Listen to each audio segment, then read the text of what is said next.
ఈ అమౌంట్ దేనికి సంబంధించింది సార్? వేరే వాళ్ళ దగ్గర తెప్పించింది సార్ సార్ వేరే వాళ్ళ దగ్గర నుంచి తెప్పించింది. ఎవరి దగ్గర? వేరే వాళ్ళ దగ్గర తెప్పించింది. ఎవరు సార్? గోపాల్ రెడ్డి అని. గోపాల్ రెడ్డి అని అతను అంటే ఎట్లా ఇచ్చాడు? దేని పర్పస్? దేనికి వేరే నేను అవసరం తెప్పించుకున్నాను. మీ అవసరానికి తెప్పించుకున్నాను. ఎప్పుడు తెప్పించుకున్నారు సార్? 3-4-5 days. 4-5 days. ఏం చేస్తారు సార్ ఆ గోపాల్ రెడ్డి వాళ్ళు? ఏం చేస్తారు? Real estate. ఏమైనా కాంటాక్ట్ నెంబర్ ఏమైనా ఉందా సార్? కాంటాక్ట్ ఫోన్ నెంబర్ ఏమైనా ఉందా సార్? అంటే అతను ఇక్కడ ఉండడు, ఆయన ద్వారా వేరే మనిషి పంపించారు. అంటే ఎట్లా మోడ్ ఆఫ్ కమ్యూనికేషన్ ఏ విధంగా జరిగింది? అదే బయట ఉంటారు వాళ్ళు, యూఎస్లో ఉంటారు వాళ్ళు. మరి యూఎస్ నుంచి మనీ ఎట్లా పంపించారు సార్? వాళ్ళకి పంపించుకొని వాళ్ళు వచ్చారు. ఎవరు వచ్చారు? మీకు హ్యాండ్ ఓవర్ చేసిన వాళ్ళు? మీకు హ్యాండ్ ఓవర్ చేసింది ఎవరు? వేరే ఒక డ్రైవర్ని పంపిస్తే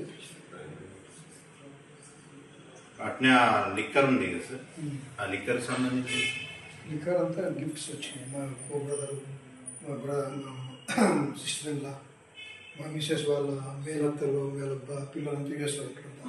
దాదాపు ఒక 20 members దాకా ఉంటారు. వచ్చినప్పుడల్లా ఇస్తుంటారు. మొన్న మా మిసెస్ వాళ్ళ మేనత్త వాళ్ళు ఇక్కడే ఉంటారు. మొన్న పోయి వచ్చింది వాళ్ళు వచ్చిన.